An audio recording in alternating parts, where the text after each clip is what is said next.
and the true meaning of friendship. Hear the story of William Schneiman and how his remains now rest near Tom Mboya.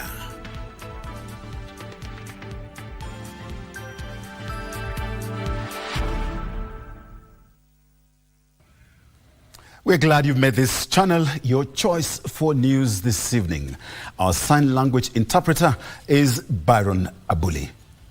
2 suspected livestock thieves were lynched on Saturday morning by angry residents in Gakonya Village, Kiharu constituency in Murang'a County. Residents on patrol at dawn are said to have stumbled upon the suspects ferrying 4 cows believed to have been stolen in a lorry and confronted them. The suspects then took off in different directions, but 2 were cornered by the locals. The wrath of an angry mob. Police in Murang'a tonight investigating the lynching of 2 men believed to have been found in possession of stolen livestock. Ng'ombe wangu alikuwa imeibua usiku. Nilisikia mbwa akibweka kutoka nje, nikakuta ng'ombe ameenda. Nikapiga nduru, maneighbors wakatokea wakaifuata. Mahali walifuata walipata gari lenye lilitoka mahali pale na ng'ombe wangu tayari alikuwa ameenda. The men were cornered by angry residents after their colleagues took flight. Locals suspect that the livestock being ferried had been stolen and were headed for local butcheries. But as police began probing into the identity of the dead and the origin of the livestock, locals are convinced that the men were indeed criminals. Today we had a very hard time chasing thieves, and this is something I would say, that we are not very happy as residents, because we caught thieves. We were able to ban 1 vehicle here, and you see it's very rude, because venye tumeakisha hiyo moto, askari badala wakuje ile time tulikuwa tunahitaji, wametuma gari ya kuzima moto hapa. Sasa hiyo haijatufurahisha. Next time tukishika wezi, tunahitaji wakati duru imepigwa askari wakuje, si watume polisi, watume zimamoto wakati tumechoma nini. So hata kesho tukipata wengine, tabia ni gani? Because sasa hapa wazee haturaragi, kadudu wazee tunalala nje. The residents have vowed to track down and deal with cattle rustlers in the region, even as they accuse the law enforcement of doing little to stem the crime. We need a police post, at least at Kadudu, because this is a very big location, lakini polisi hatuna. So kabla tupige huko station huko Murang'a, unapata wanakuja wakati tushashughulika kawa wenyeji. Hapo ndio tutaanza uchunguzi wetu, tujue lori ilikuwa ya nani, nani alikuwa anaendesha, na kutoka hapo ndio tutapata ujumbe kamili. Pia ningeomba wananchi wa eneo hili, kwa vile muhalifu angetoka mbali akuje kwa kijiji fulani kuiba ng'ombe, lazima kuwe na mmoja wao anashirikiana na wao kutoka kwa hiyo kijiji. Ningeomba wananchi tushirikiane na hao ndio watupashe habari, ndio tuweze kusaidiana, tuone kama hii wizi ya ng'ombe tutapeleka chini.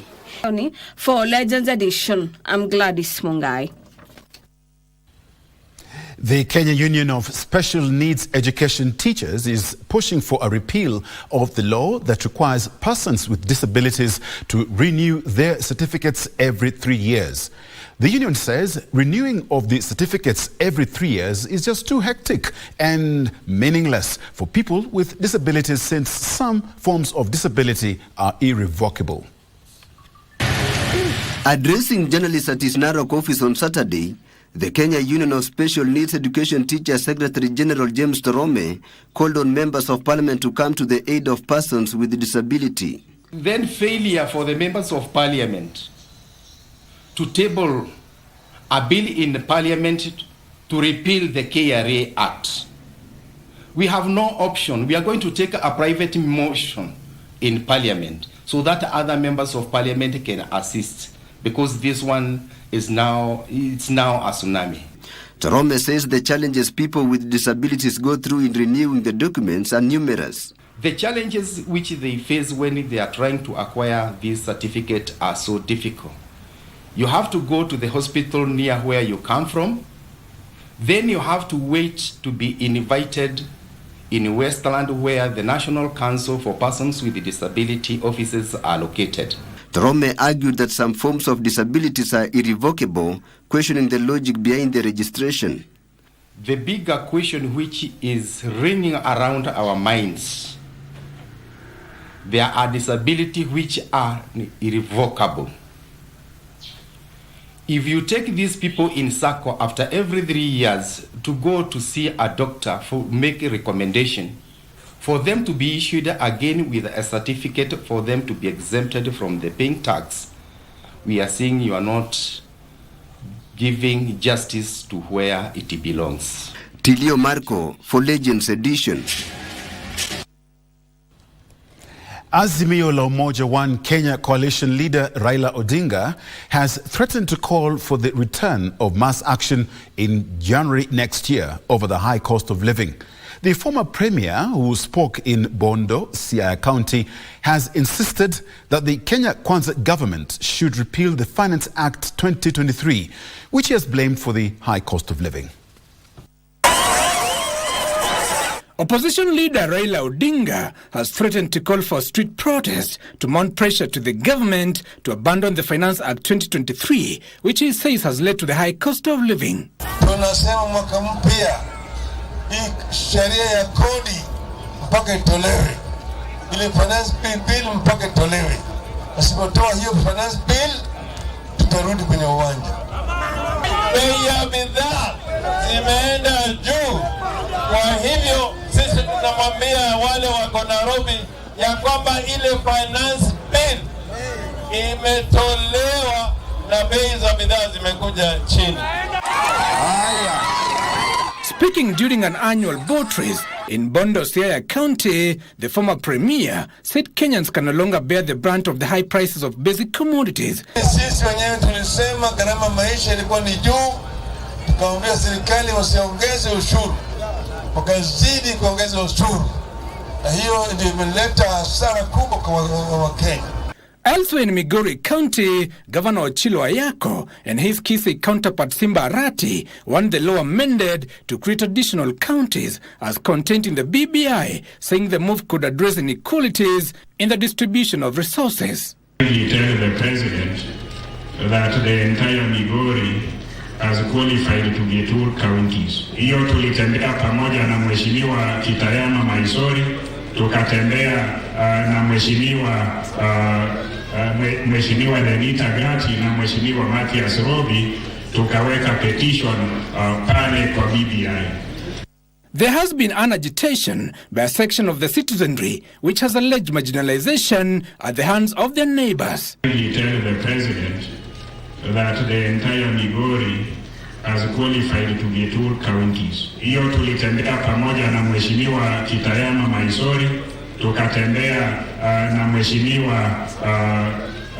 Mheshimiwa Denita Gati na Mheshimiwa Mathias Robi, tukaweka petition pale kwa BBI. So help me God.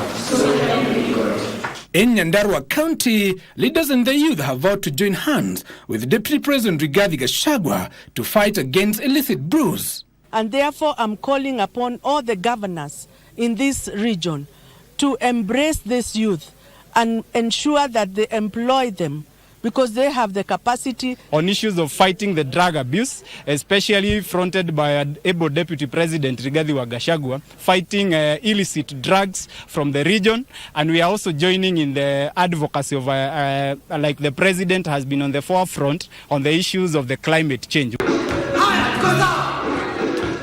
Give us in minor, Legends Edition.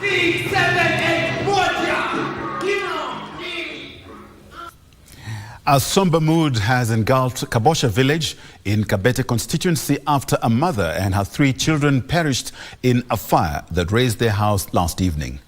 Frantic efforts by neighbors and firefighters to save Peris Njeri and her 3 children were futile as the fire had spread in their Mabati house. Confirming the incident, Kabete OCPD Anthony Mbogo said they have launched investigations to unearth the cause of the fire. Residents of Kabosha village, Kabete constituency, Kiambu County are still coming to terms with a horrific incident that left 4 members of the same family dead. Niona hiyo mili imechomeka kabisa, hata West Tabua lakini kwa sababu ya size pengine najua bibi ni size ya bibi na vile watoto wamefuatana, hiyo tu ndio tunaweza kujua kutambua huu mwili ni wa nani na huyu ni wa nani. 40-year-old Paris Njeri and her 3 children, Susan Njeri, 22 years, 16-year-old Mark Njuguna and 10-year-old Edward Mbugwa, met their untimely death after their 7-room Mabati house caught fire. During wee hours raising it and burning them to death. Tulipata hii janga ya moto ambayo ilianza saa 8 ya usiku tukiamkia siku ya leo, ambako wakati tulikuja na tukazima moto tulikuta mama amezaa chomeka kiango ya kutojulikana na watoto wake 3, vijana 2 na msichana mmoja ambaye alikuwa katika college, au wengine alikuwa katika secondary school, na kijana mdogo alikuwa anaenda darasa ya 5.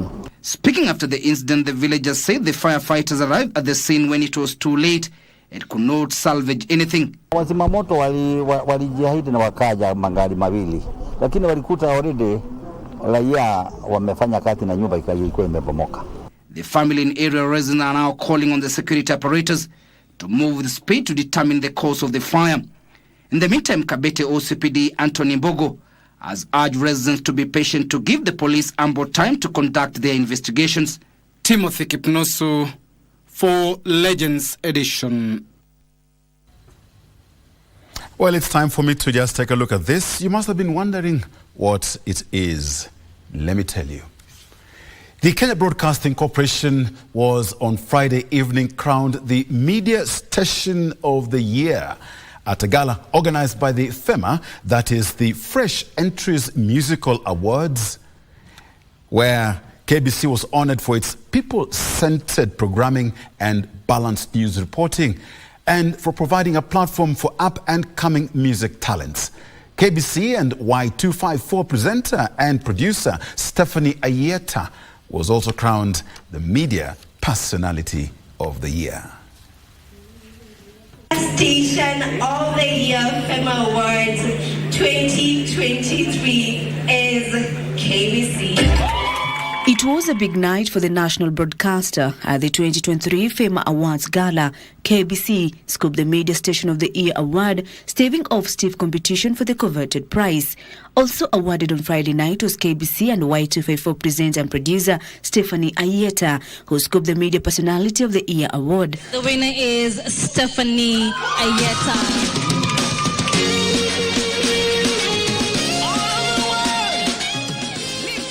Thank you to all my supporters, from my family, my friends, my colleagues, my mentors, everyone who has supported me. I am here because of your votes. FEMA is an annual Kenyan awarding initiative founded in 2020 that recognizes outstanding excellence in the gospel music scene, celebrating fresh and new artists in music, media and talent production. From the KBC newsroom, we say congratulations to KBC and Stephanie. Kasichina Marsha for Legends Edition. And we thank you for congratulating us. Yes, it's in order. African Americans seeking investment opportunities or to relocate to Kenya on Saturday convened in Nairobi for a cultural exchange forum. The campaign, dubbed Call to Action, was spearheaded by Traverse Culture and seeks to strengthen the bonds of Africans who share a common lineage. Kenya continues to position itself as an investment destination, attracting stakeholders from across the globe. For decades, Kenya and the United States have shared bonds that continue to thrive. Several African Americans have been in pursuit of investment opportunities, while others are seeking to relocate to Africa. The floor is yours. 5 minutes. Okay. To ease their transition, Traverse Culture's Call to Action campaign seeks to provide them a platform to learn the Kenyan cultural practices. And while we are coming to your country, we don't want to force ourselves here. However, we want to be welcome because we are your cousins. And while we don't know each other, we're fully aware that we have a huge disconnect. This is the starting process of bridging that gap. On this day, they had an opportunity to learn about the language, food, music and initiation processes of the Luo, Kisii and Kikuyu communities. When a child is born, if I just take his home name, actually we're born at home, People are very, very grateful. And the child was never named immediately. He was called Musamba Mwaye. It means he has spanned his house. He was in the stomach. Now he has come out. They used to visit traditional midwives like me now. And I did not go to school because I was being sent by my grandma to go to the forest to search for medicines. Luo people had the initiation of removing the lower teeth. It is very, very painful. You know, sometimes you are sick and then now you kind of close your teeth and nothing can access your mouth. That this space would help them to maybe give you some food or some medicine. African Americans who have already relocated to Kenya shared their experience with their counterparts seeking to follow in their footsteps. When I got off that plane in 2009, I felt at home. Never had been here before. But when you get off that plane in Jomo Kenyatta and you walk down those steps, there's something special about that. I wanted to kiss the ground, but I didn't know. We plan to next year initiate the journey back to Eden 2024-2025, where we are targeting 3,000 African Americans to return home to Kenya. Nancy Okware, Legends Edition. Residents of Wanguru town in Kirinyaga County have raised concerns over rising cases of insecurity in the region. The locals are urging security agencies to crack the whip on criminals who they say have been terrorizing them and causing them untold suffering. They've accused the police in the region of laxity, saying despite reporting the matter to them, little has been done to tame the situation.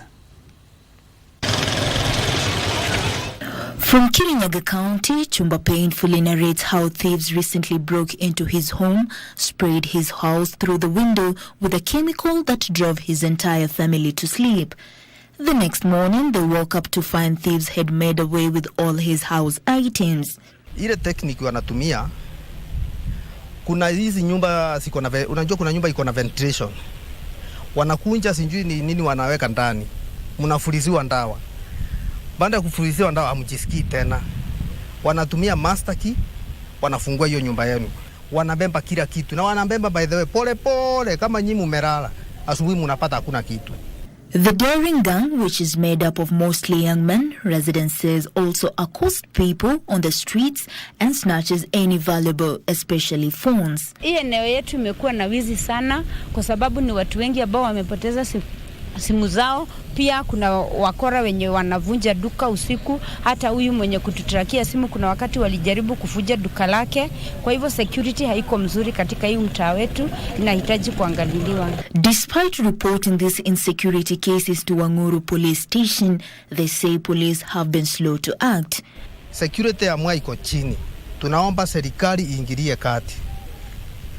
Itusaidie juu tunaendelea kunyanyaswa. Each and every day unapata kuna victim ameibiwa usiku kama amefuliziwa ndawa. Tunaomba serikali waongeze especially patrol usiku kwa sababu inaonekana kuna vijana ambao wanaradarada usiku wakijaribu kupiga watu ngeta, wanaiba masimu na pia kuvuja duka za wenyewe. Contacted on phone for comment on the issue, Mboya East Police Commander James Mutua said he's not aware of such incidences but promised to look into the matter. Paulina Simiu for Legends Edition. Well, it's 1:15 the hour and it's time for our very first break. Stay with us. There's plenty more on the other side.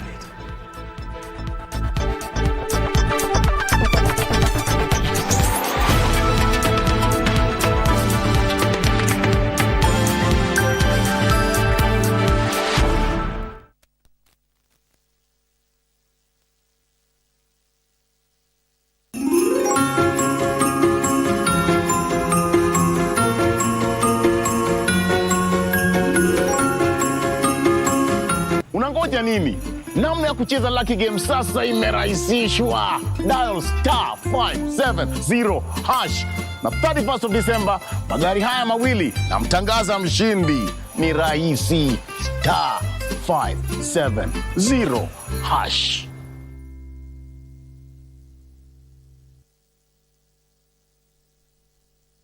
Kwenye ulimwengu wa sasa, taaluma za mikono zina umaarufu mwingi. Jiunge na Sensei Institute of Technology tukupe ujuzi na uzoefu wa kushughulikia ulimwengu. Tunafunza taaluma kama plant operator, plant mechanics, kuendesha gari na trailer, kuweka CCTV na alarm, kuweka solar, kuweka stima, motorcycle, motor vehicle mechanics na electronics, teknolojia ujenzi wa mijengo, ujenzi wa barabara na mabwawa, hospitality na taaluma nyinginezo.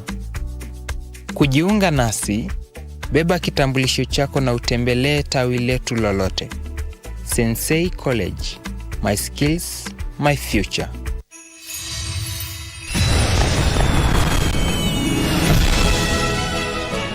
Thank you for watching KBC Channel 1 the whole year. And as we come to the end of the year, mine is to wish you a Merry Christmas and a prosperous New Year 2024. I'm Judith Akolo.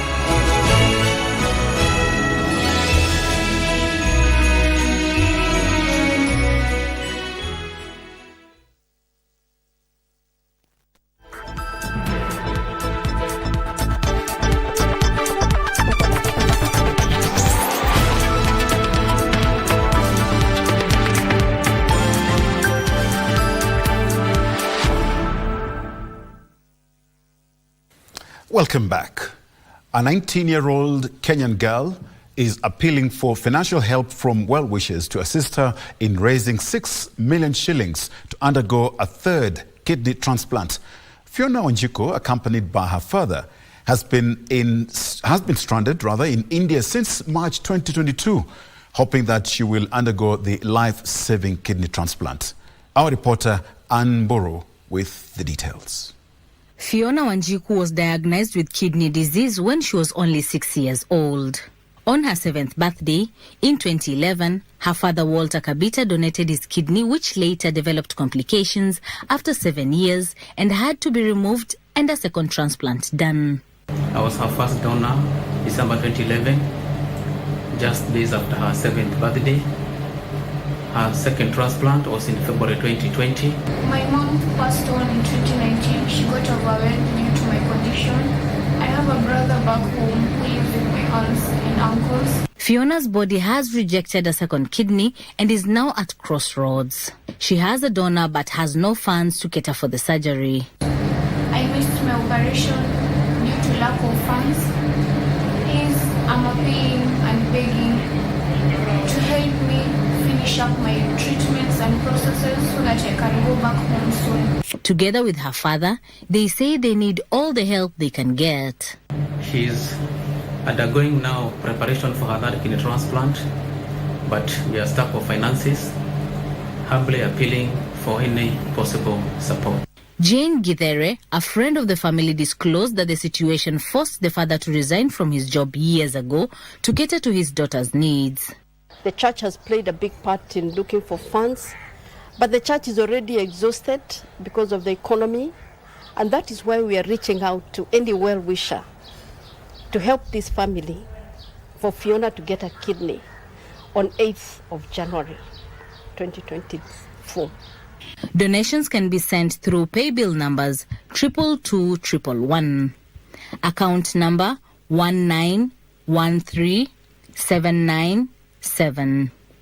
Walter Kabete Njoroge's mobile number 0716 72 7012 or Jane Githere mobile number 0722 411510. For Legends Edition from Mombasa County, I am Ann Mburu. Indeed, if you can help in this season, do help. Residents of the Kihara area in Kiambu County have protested against poor health services being offered at the Kihara Level 4 hospital. The irate residents, together with human rights activists, have lamented that the Level 4 hospital no longer has medicine or adequate medical personnel. They now want Kiambu Governor Kimani Wamatangi to prioritize enhancing service delivery at the health facility. Residents of Kihara area in Kiambaa constituency took to the streets to protest against the poor state of Kihara Level 4 Hospital. According to the residents, the health facility has inadequate medical personnel, lacks medicine, and has been experiencing power outages regularly. Kwa hivyo mambo ya madaktari tuongezewe. This is a Level 4 hospital. Haya, another case. Kuna saa hii wana renovate. Hawako serious ati juu ya renovation.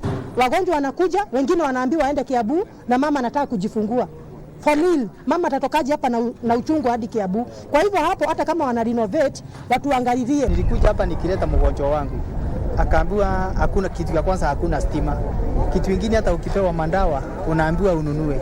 Huku hakuna mandawa, hakuna ile kitu unaweza endumiwa. Poor health services at the government hospital have forced the residents of Kihara to seek medical services at private facilities which are more costly. Nimetoka upande ya Wangige, nimekuja juu ya shida ya mgongo. Sasa hii nimeenda kwa kadi, nikakuta mama mwingine akaniambia hakuna daktari. Kuna mwingine tulikuwa na yeye kutoka 6 hajapata daktari. Sasa nikaona hata nikienda kuchukua kadi hiyo haina maana.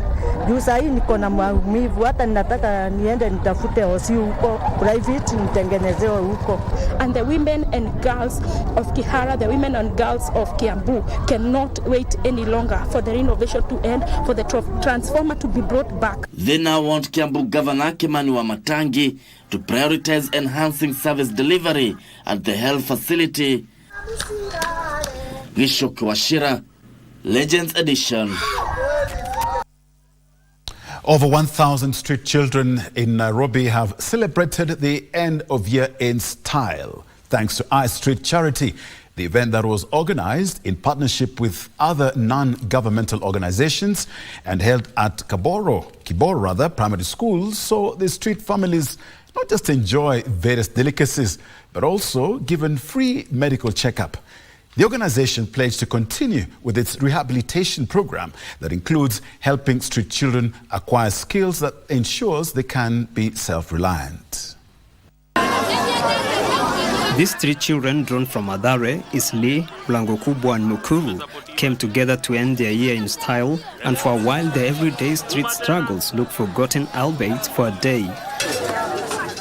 The event, organized by I Street Charity, is a stark reminder of a population in society that continues to endure serious struggles with no permanent solution to their challenge in sight. We are trying to ensure that they know that it is very possible for you to be in the streets. It is very possible for your child to go to the streets, and we are trying to ensure that we are bridging that gap. We are trying to bring a cohesion between the street families and the rest of the community members. And as we are giving them food, we are able to talk to them, we are able to have conversations with them, and those whom we are able to support, maybe in some other different projects, we are able to do that. Nelson Mwangi, the founder of I Street Charity, saying that poverty is a major push factor for children in the country to run to the streets. The biggest issue that brings street families, that has made the street families numbers to grow, is because of poverty. And as you heard most of them telling you, is if they can be able to be given nets for them to fish, it can be more beneficial for them rather than us just being giving them food. Alan Juguna knows only too well the struggles of street life. Kazi kama mtu kama mimi nikapata trolley ama mkoko, mimi naenda Kiamaiko kuaso. Mimi naenda Kiamaiko kuaso June. Mimi sitaki ati unakuja nipatia kiroma. Mimi nataka kuja nipatia kazi. I Street Charity, that has been in operation for a while, now has however successfully rehabilitated street children and managed to help some start small income generating projects. Mwangi has called for collaboration from other partners to help deal with the street children challenge that keeps worsening in the country. Neo Vision was also at hand to offer a free eye checkup to the street families. Abdullahi Ali, the Legends Edition.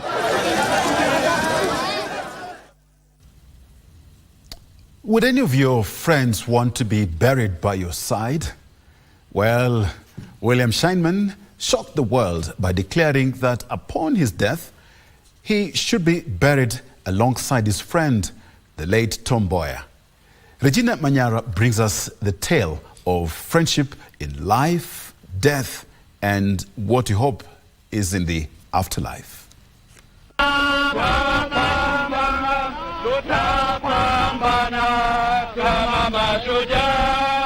In 1955, Tom Mboya earned a scholarship to Oxford University, where he studied political science and economic industrial relations. It is here Tom would meet William and form quite a friendship.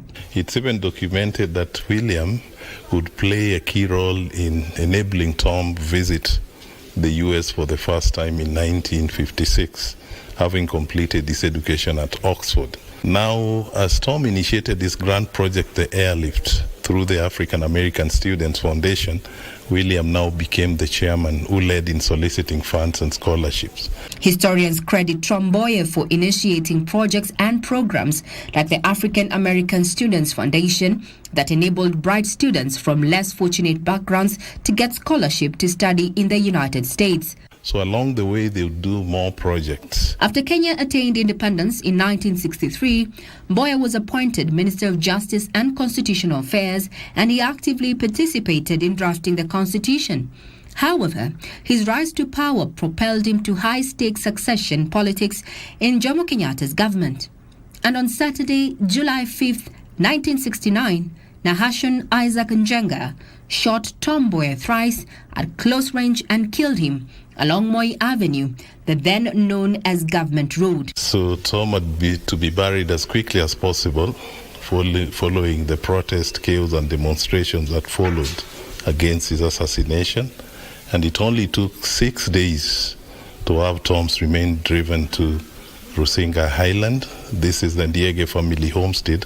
Tom was born to the late Leonardus Ndiege and Marcella Wur, and for that, Tom had to be buried within this family compound. In 1971, 2 years after his death, Mboya's friends came together to build a mausoleum in his honor. The mausoleum is a final resting place of a great person.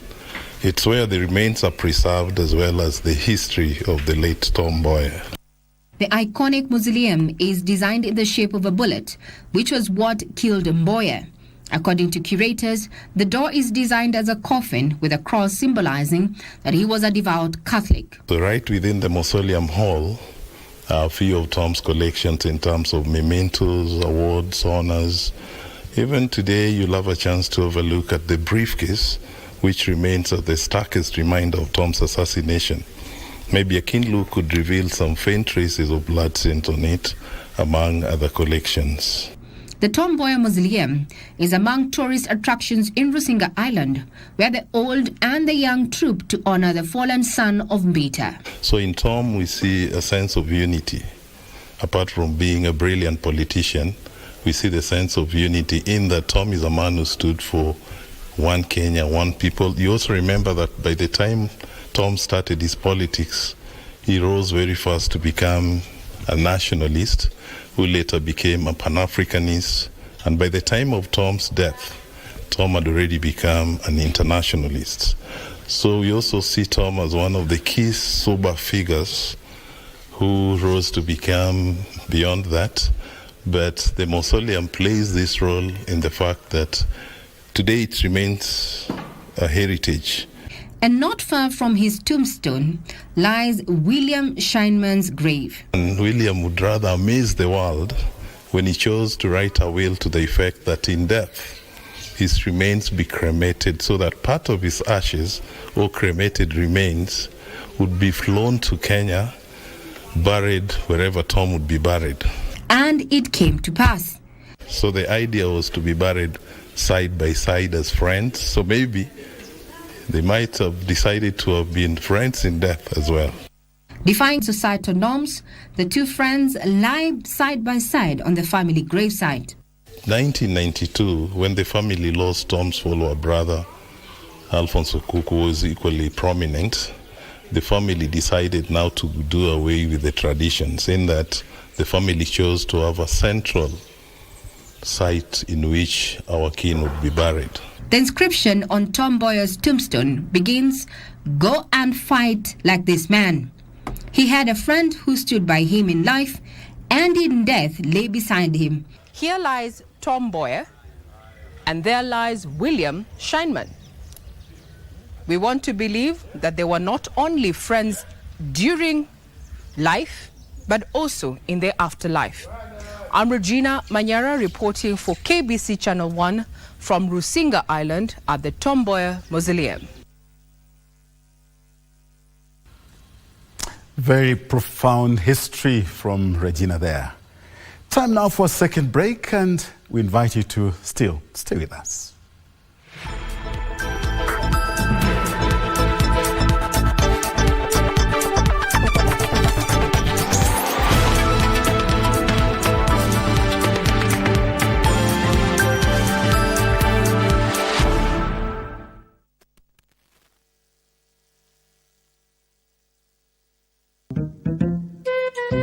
What about mambo fantastic even not scholastic? Chota kuchota na heti ya supermarket imerudi. Ukifanya tu shopping ya shilingi 1,000, wewe unaingia kwa promotion ya chota kuchota na heti ya supermarket. Watu wanaendelea kushinda ndani ya heti ya supermarket.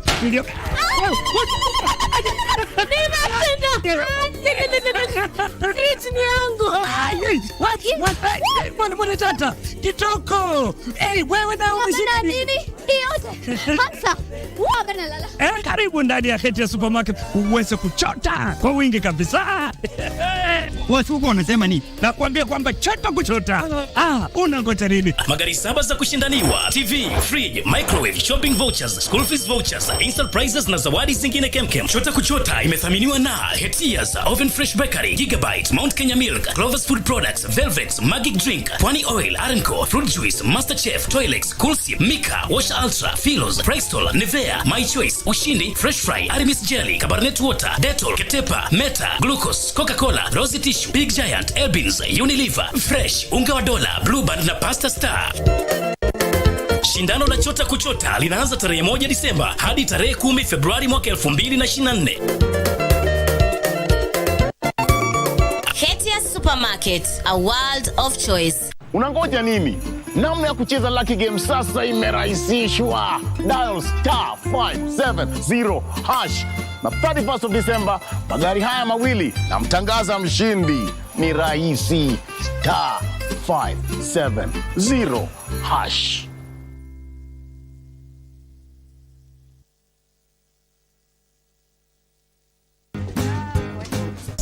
Mr. Conrad left me something in his will.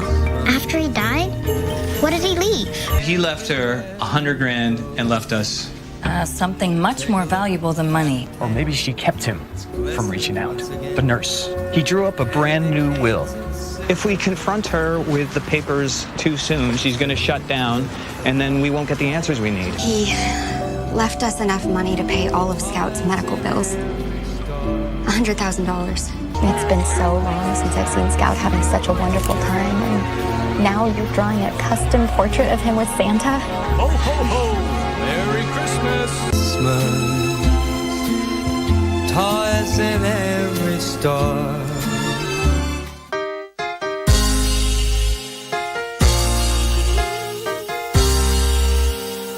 In the name of Jesus Christ, Mungu anatarajia ukanyange hatua mbele.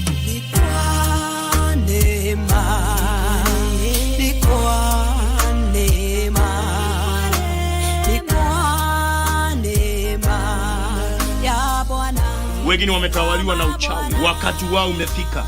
Wewe umenitazama siku ya leo. Neema na kibali cha Bwana kikawe juu ya maisha yako.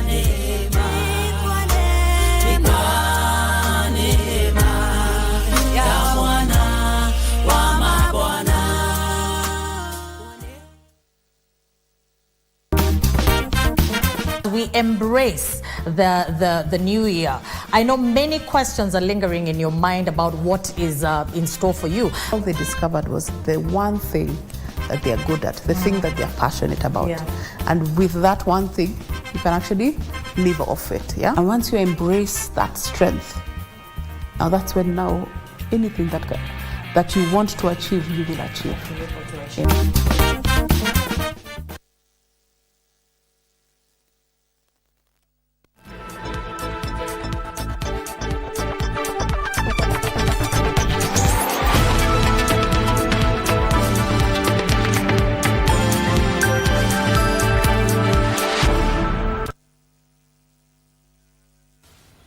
Welcome back.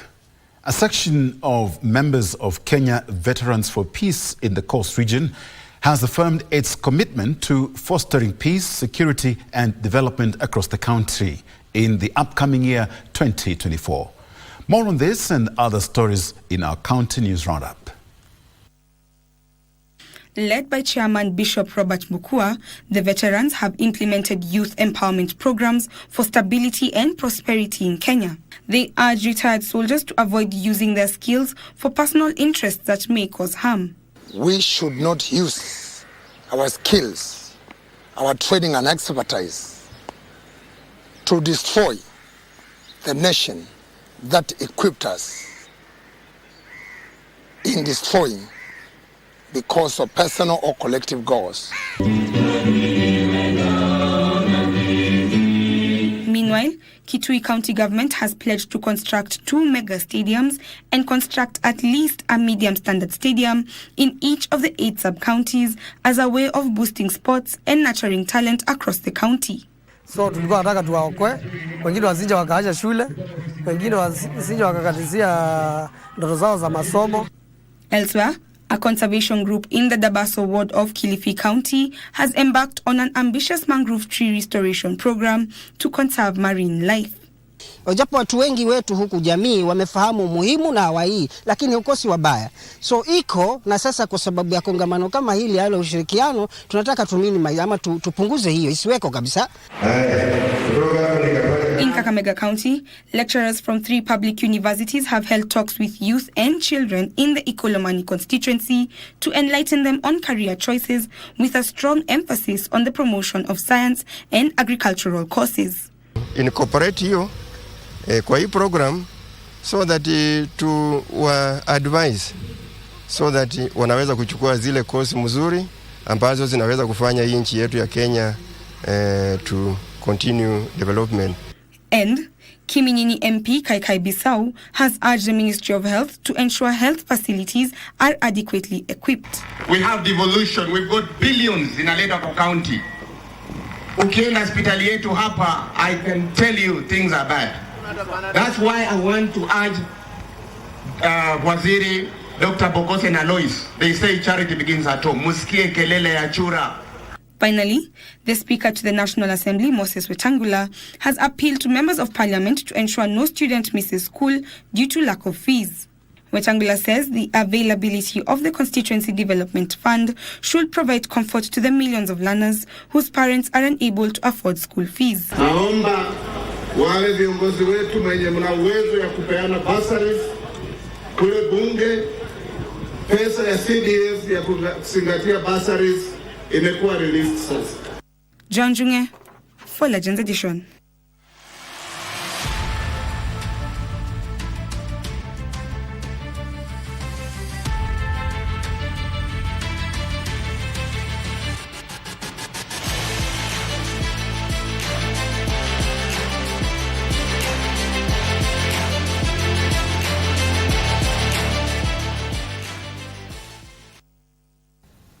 Welcome to Sports News, and I'm literally standing in for legend Topi Liambila, wherever he is. Do justice to the gizzards.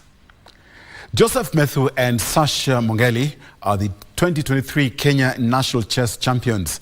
Methu and Mongeli won the overall titles in the 5-day tournament after the deciding round played today morning at Charter Hall in Nairobi. Joseph Methu and Sasha Mongeli are the men and women Kenya National Chess Champions for the year 2023. The two topped their respective table rankings after round 5 and stayed at the top to the end of the event today morning at Charter Hall in Nairobi. Joseph Methu drew his last game against Mewul Gohil to lift the men's title with a score of 7.5 points after winning 7 and drawing 1 match. he defeated Elvis Likoko, who settled for the silver medal position with 7 points, while Kimani Kimingi, who defeated Matthew Kanegeni in their final match, sealed the podium in third position, also on 7 points. Sasha Mongeli's turn Madelta Glenda to seal the ladies' title with a score of 8 points, beating Joyce Ndirangu, who settled for second position after beating Shukri Shakira in her last match of the tournament. Pre-tournament favourite Elizabeth Kasidi suffered another loss to Esther Karanja, who finished the tournament in third position, as Kasidi dropped down to fifth position. The 5-day national championship attracted more than 100 players, and it was the last event on the 2023 Chess Kenya calendar. In my bucket list for New Year resolution is to learn how to play chess. The third edition of the Kibwezi Youth Mentorship Sports Association, that is KYMSA Sports Tournament, will enter the knockout stage tomorrow after completion of the group matches today at the Makindu Railway Stadium. More than 300 teams from Kibwezi West took part in the month-long event, which ends tomorrow.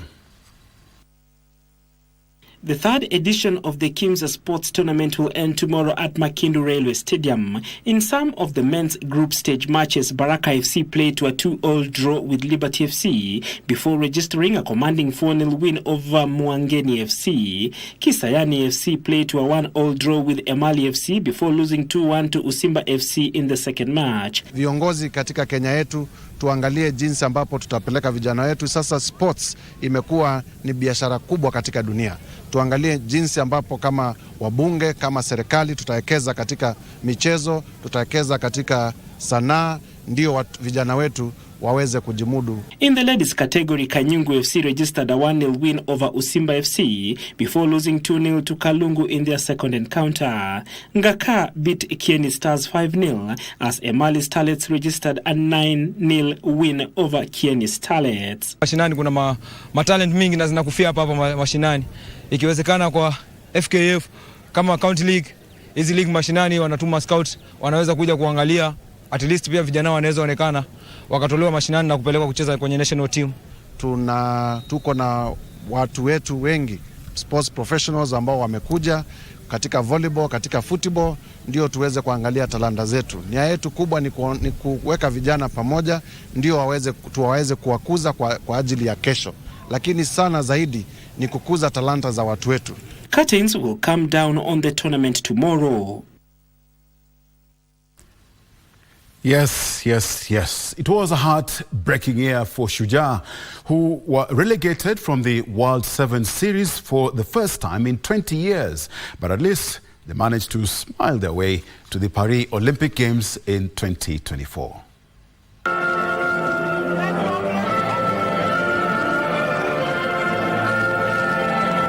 So won the Safari Sevens title when they beat Samurai 19-0 in the finals, to the delight of their home fans, but failed to travel to the Dubai Invitational Tournament in December due to logistical problems. Meanwhile, their lady counterparts, the Lionesses, failed to book an automatic ticket to the Olympic Games after they lost 12-7 to South Africa in the Africa Women's 7 finals in Tunisia, but they still stand a chance in the Ripchart tournament in 2024. Locally, they were beaten by the Uganda Cranes ladies in the Safari 7 ladies finals. The 15th Lionesses managed to avenge that loss in the Elgon Cup with a resounding 87-3 victory against the Uganda Lady Cranes after securing their place in the WXV3 with a 21-5 victory over Colombia in Dubai. Finally, Simbas made it a double victory for Kenya when they won the Elgon Cup with a 2013 win over the Uganda Cranes in Kisumu, but lost the Victory Cup to the Ugandans by 21-20. Simbas, who had also taken part in the Currie Cup tournament early in the year, had also failed to make it to the 2023 Rugby World Cup played in France, which saw South Africa being crowned champions.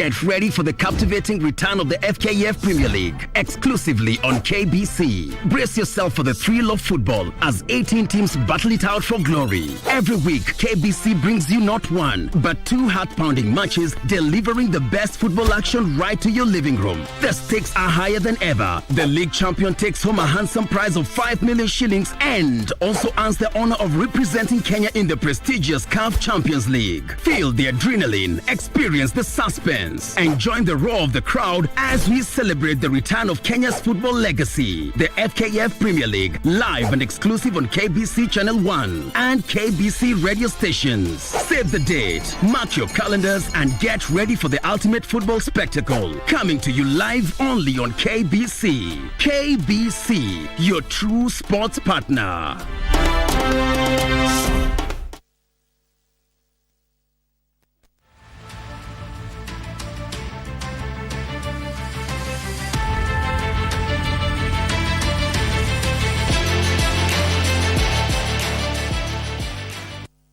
Well, it's time now to take a look at the year 2023, which was a success to many Kenyan athletes in major international events.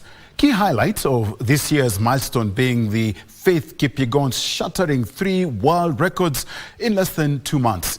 Another highlight of the year was Kelvin Kiptum, who broke Eliud Kipchoge's marathon record besides winning the London and Chicago marathons. 2023 was a successful year for Kenyan athletes in global events, and Faith Kipyegon was at the center of it, shattering 3 world records in less than 2 months. Unbelievable! Superhuman! Faith Kipyegon. You cannot be serious. Another highlight of the year was Kelvin Kiptum, who broke Eliud Kipchoge's world marathon record besides winning the London and Chicago marathons.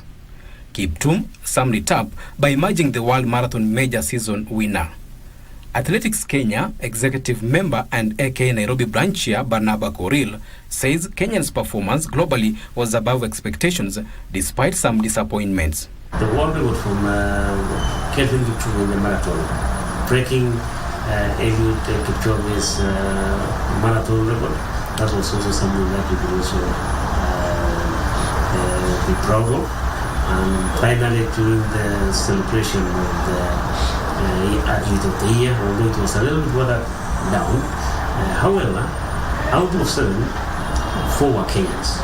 Can she do the same in the senior race? The Women's Open race. Kenyans also excelled in world cross country and various road races as well as marathons. Koril attributes the success to the support from the Ministry of Sports and dedicated technical officials who were handling Kenyan athletes throughout the year.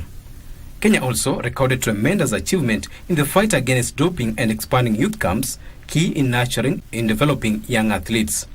Looking forward to the major championship that we are now preparing for, that's the Olympics and World Championship in 2025, and also now going all the way to 2028 and Los Angeles Olympics. Athletics Kenya will roll out countrywide registration of coaches, agents and athletes camp to ensure only authorized personnel handle Kenyan athletes as a measure of curbing doping cases. So we have set up the whole network of what needs to be done and to ensure that proper structures in the federation also is set up. That work very closely with ADA and AIU.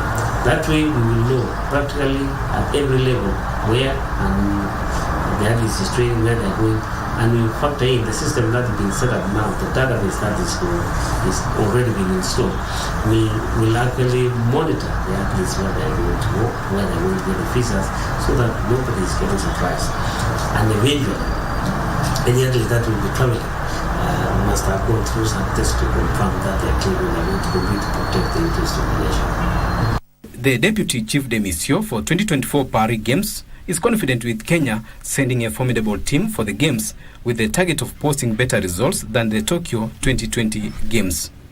Among the key athletics events lined up for 2024 include the Sirikwa Classic Cross Country and the World Cross Country Championships, both set for February the 5th Kipkeino Classic Continental Tour in April, and the World Athletics Under-20 Championships in Lima, Peru in August. Ademola Lookman's 58th minute goal and Atalanta had fought 1-0 home win over Lecce in their Serie A encounter play today. The win moved Atalanta up to 6th position on the table on 29 points, 16 points behind leaders Inter Milan, who drew 1-1 with Genoa last night. Meanwhile, Chelsea survived a late fight back from Luton to claim an important 3-2 win in a thrilling early kick-off Premier League game at Kenworth Road. The victory marks Chelsea's second win in the space of a week after they looked to climb up the Premier League table after a challenging 2023.